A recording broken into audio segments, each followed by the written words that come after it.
Have you ever felt like democracy is just an illusion?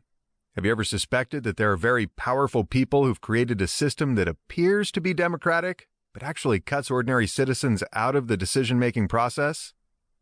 Have you ever wondered who's really running things, and what exactly are they trying to achieve? If you have, you're not alone. Fortunately, a Harvard-educated history professor named Carroll Quigley wrote a handful of books that answer all of these questions and more. Unfortunately, the answers are very disturbing, especially to those who've accepted the common myths of democratic government.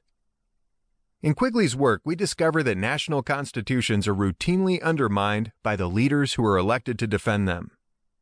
We learn that all social instruments tend to become institutions, regardless of their benevolent origin, and, from that point forward, the institution is run for the benefit of those who control it, at the expense of its original purpose.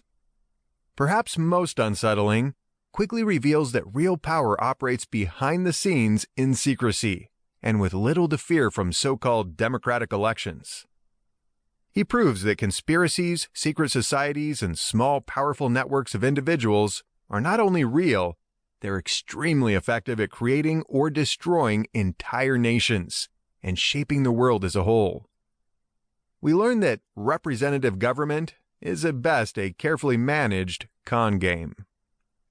Since these disturbing truths contradict nearly everything our government, education system, and media have taught us to believe, many will immediately dismiss them as nonsense. Only wild-eyed conspiracy theorists believe such things, they will say. However, there's one big problem. Carroll Quigley was no wild-eyed conspiracy theorist. Quite the contrary. Quigley was a prominent historian who specialized in studying the evolution of civilizations as well as secret societies. He studied history at Harvard University, where he earned his bachelor's, master's, and PhD degrees. He taught at Princeton University, Harvard University, and the School of Foreign Service at Georgetown University. He worked as an advisor to the U.S. Defense Department, the U.S. Navy, and the Smithsonian Institution. In short, Carroll Quigley was a well-connected and well-credentialed member of Ivy League society.